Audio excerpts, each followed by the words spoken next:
Let's go.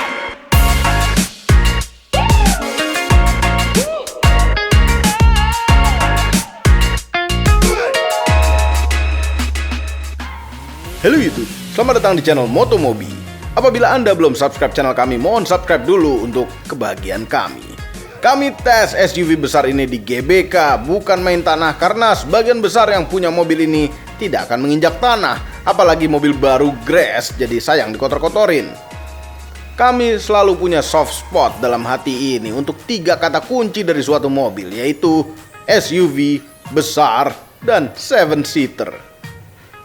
Pada video ini, karena mobilnya itu spesial, maka akan kami bahas sejarahnya. Ini adalah sejarahnya.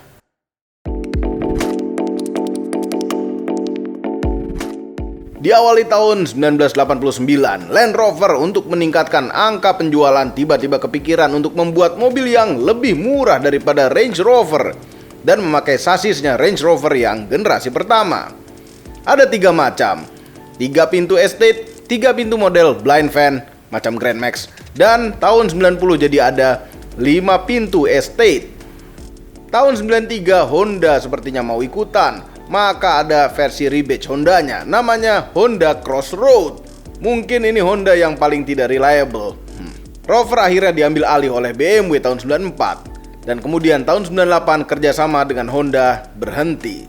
Sebentar sekali nama Crossroad ini, akhirnya nama Crossroad di Honda itu ditempel di sebuah SUV kecil, tidak masuk Indonesia.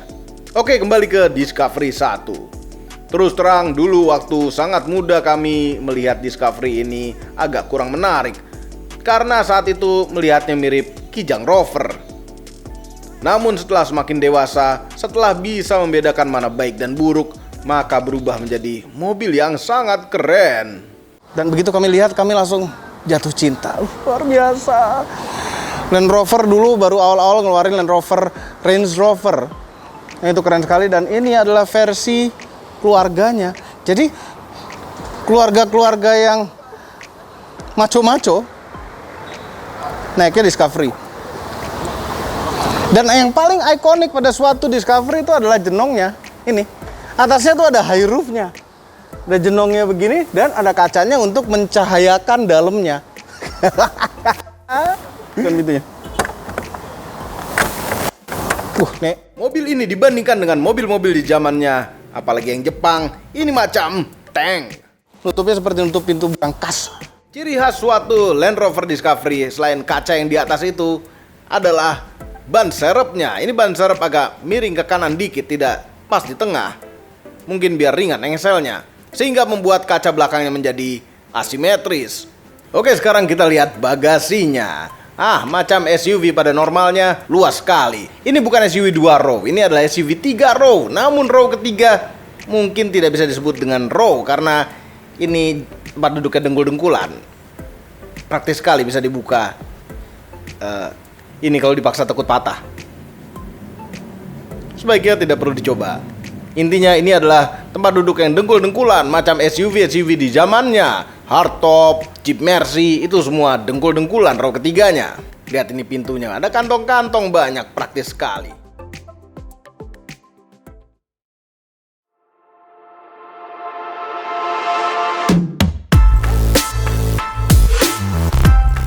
Yes, interiornya. Wah, ini dulu pada zamannya. Dashboard seperti ini, modern sekali. Dan ini posisi nyetirnya ya seperti ini. Setirnya itu bisa tilt namun tidak bisa teleskopik. Tapi buat kami ini sudah lumayan pas. Oke, dashboardnya sangat simpel ya. Dengan single din head unit, AC 3 puter-puteran. Tapi putaran kanan dan kirinya itu untuk temperatur. Jadi ini adalah dual zone. Blowernya di bawah sini. Ini adalah cup holder, luar biasa. Takut patah. Untuk urusan 4x4 di depan dan shifter otomatis itu ada di belakang sini. 4x4 pada umumnya Range Rover tuh begitu dulu ya. Yang ini untuk mengatur netral, high atau low, dan kalau ke kiri di kekiriin tuh untuk di lock. Jadi differential lock juga diatur dari sini. Dan ke depan low gear, ke belakang high. Ini sekarang posisi high tentunya untuk dalam kota. Full time, all time, 4-wheel drive. Nah ini uniknya nih mobil Inggris dulu-dulu nih. Dia di kanan kiri tulisan PRND-nya. Jadi entah Anda duduk di kanan atau di kiri pasti kelihatan. Power window-nya ada di tengah. Ini instrumen clusternya klasik sekali, khas tahun 90-an. Electric mirror, ada headlamp-nya bisa dinaik turunin.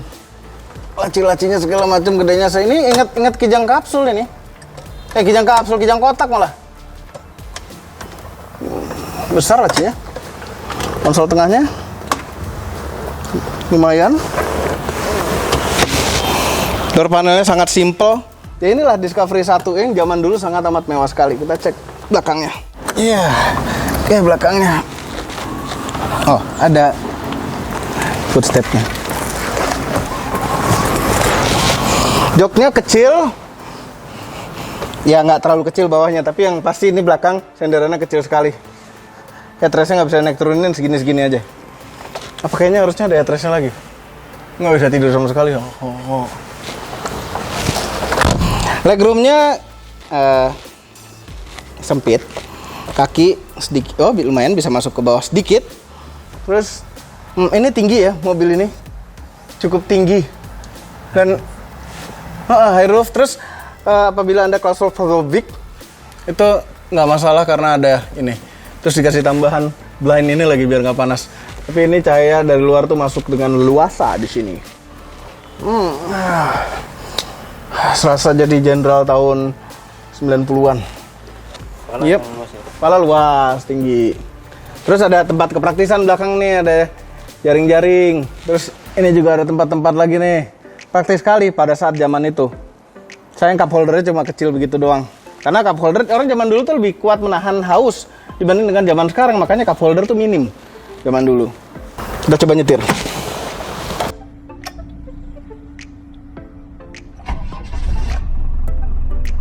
Diesel. Panas. Bagaimanapun ada rasa bangga nyetir mobil ini. Wah, nyetir sejarah dari Discovery. Discovery pertama. Power steering. Mas setir udah agak longgar. Keteran khas diesel zaman dulu. Dan ini bermesin diesel 2500 cc 4 silinder, menghasilkan tenaga 111 horsepower dengan torsi maksimal 264 Nm, menyalurkan tenaganya ke keempat roda. Tapi tenaganya kami tidak terlalu amazed pada mobil ini, mungkin sudah terdepresiasi banyak. Yang paling kami amazed adalah empuknya, ini mobil nyaman sekali. Kalau urusan setirnya agak kurang enak karena ini putaran setirnya banyak sekali. Belok dikit aja muternya banyak.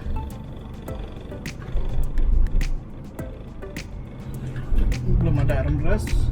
Headrestnya begini doang. Untung pakai helm jadi bisa nyender begini. Ya inilah rasanya. Yang pasti empuk. Empuk. Tenaganya nggak ada. Remnya lumayan pakem tapi seperti menghentikan gajah dari perosotan.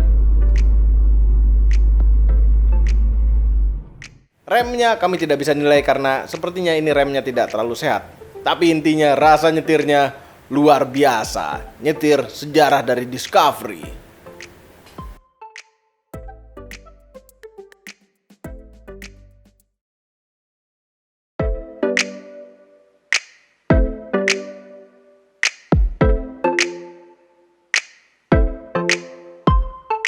Tahun 1998 terlahirlah Land Rover Discovery seri 2, akrab dipanggil dengan Disco 2. Namun ini bukanlah sebuah all new, tapi hanya sebuah facelift. Land Rover telah jadi bagian dari BMW saat ini. Namun mobil ini masih memakai mesinnya Rover dan yang ini pakai TD5 2500 inline 5 silinder. Faceliftnya sebenarnya agak serius karena beberapa bodi panel itu berubah. Ada lekukan-lekukan baru.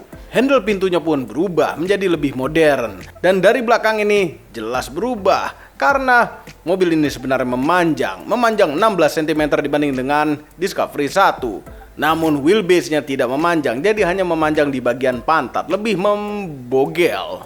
Perubahannya banyak. Posisi lampunya diposisikan sudah lebih tinggi dibanding dengan dulu, agar orang-orang bisa melihat lebih mudah dan mungkin truk-truk pada nggak kelihatan yang segini. Jadi ditinggikan. Tetap dengan ban serep konde di belakang dan konfigurasinya mirip. Wipernya lebih terbarui. Nah, ini sekarang tempat duduknya sudah tidak ngangkot lagi. Ekstra panjang mobil ini membuat bagasinya jadi jauh lebih luas. Dan ini yang paling spesial, row ketiganya ngadep ke depan. Begitu dibuka, semuanya ngadepnya ke depan. Tapi aksesnya untuk duduk di sini tetap dari belakang. Kita coba duduk sini ya. Oh, ini bagus.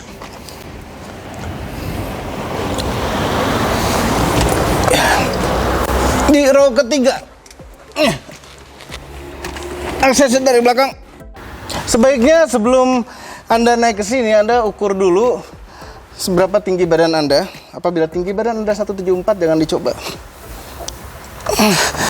Tapi ada kemodernan di sini, yaitu ada kontrol volume. Jadi row ketiga pun punya tata yang cukup tinggi untuk bisa mengontrol volume dan segala macam-macam sini.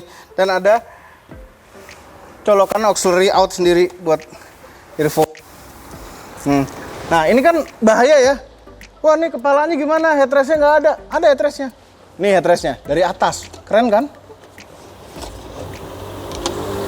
Tuh, ini headrestnya dari atas. Kurang keren apa? Jangan rusak, jangan rusak.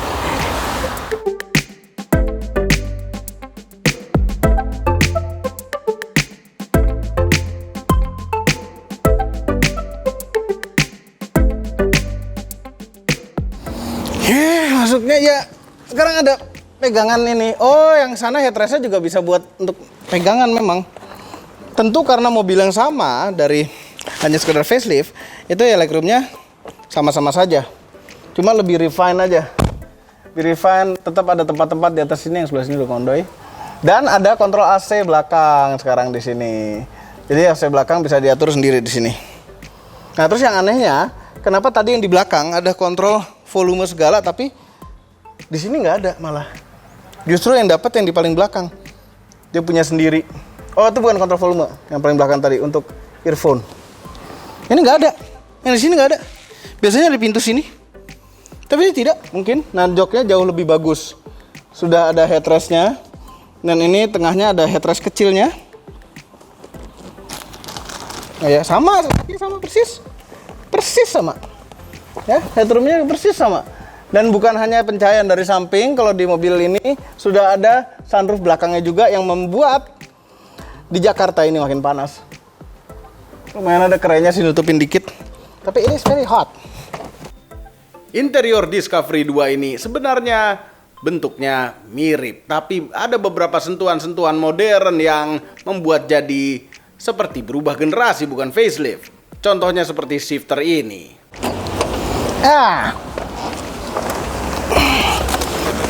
Dashboardnya sama, door panelnya beda, ini jauh lebih bagus, jauh. Nih kurang lebih posisi nyetir kami. Sebenarnya sama tapi dipenuhi dengan teknologi-teknologi.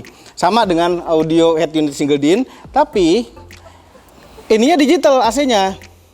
AC-nya digital, ada hill descent control, ada air suspension di belakang yang bisa dinaikin. Terus bagus. Belah sini aja ada jam. Posisinya masih sama, 4x4 sama shifternya itu masih sama. Di depan dan belakangnya semuanya masih sama, tapi yang paling signifikan itu adalah AC-nya, kontrol-kontrol di sini. Dan sekarang sudah dilengkapi dengan airbag di passenger dan di driver side. Setirnya ini ya gini ya, aneh ya. Tengahnya di sini, tapi dia naik ke atas gitu. Aneh. Dan di setir sudah ada kontrol untuk volume dan ada cruise control. Instrumen clusternya sudah lebih modern daripada sebelumnya. Nah, ini untuk meraih, bukan pintunya aneh nih, agak harus ambil di bawah sini tuh jauh. Itu di bawah situ. Nah, ini ada sunroofnya. Tutupnya hanya sekedar kerek. Tetap ada kepraktisan tempat-tempat di atas sini. Dan ini untuk buka tutup sunroofnya di sini ya. Oh ya, joknya sudah elektrik. Ngaturnya di sini. Bagus ya. Terus sini dan juga ada armrestnya. Yang bisa diatur ketinggiannya dengan diputer. Ini sudah hampir proper Range Rover. No, Land Rover.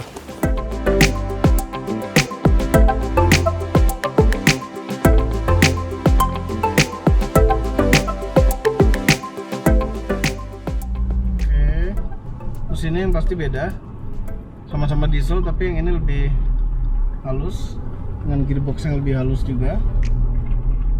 Mesin ini pakai TD5 5 silinder tadi kami sebut. Tenaganya 136 horsepower dan torsinya 315 Nm. Dengan transmisi otomatis 4 speed, terasa lebih bertenaga. Kasih ya Mbak. Nanti mau akan masuk dan keluar lagi kayak gini. Oh, pakai helm sih, Kak? Biar aman. Jadi bagus ya sistemnya sekarang di GBK ini semuanya tanpa uang cash, semuanya pakai kartu tol atau e-money itu. Jadi lebih praktis saja. Waduh enak ini, masih bagus banget. Suspensinya masih bagus. Rumah setirnya masih bagus.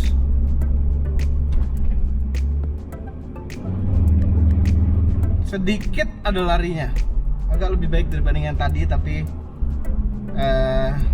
tetap tidak kencang. Kemudian remnya terasa sangat berbeda dengan sebelumnya. Ini sangat pakem, tidak seperti ngerem mobil 2 ton lebih. Kemudian setirnya ini lebih akurat, lebih precise, dan tidak banyak speleng.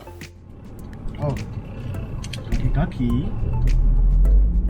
Kemudian suspensinya lembut juga, sama empuknya, tapi yang ini sebenarnya lebih canggih. Discovery 2 bisa mengatur stabilisernya, bisa menjadi lebih keras. Mobil ini mobil kompleks ya, jadi memang ngerawat mobil seperti ini pasti lebih mahal dibanding dengan beli mobilnya. Dan kemudian dijual lagi dengan rugi yang berdarah-darah. Tapi kalau yang namanya hobi, tidak peduli dengan gitu-gitu. Kami suka sekali dengan mobil kami, betulin apa saja yang rusak dibetulin, tapi nanti jualnya sakit hati, ya udah jangan dijual.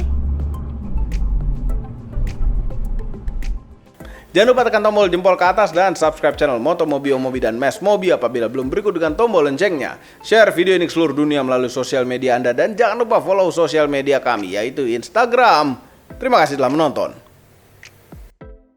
Nah, misal atas bawah keren ya. Ini bisa ditutup, benar-benar ketutup jauh, besar sekali ininya. Ada tulisan Land Rover-nya di sini agar orang yang mau Anda tabrak tahu bahwa yang mau nabrak itu adalah Land Rover.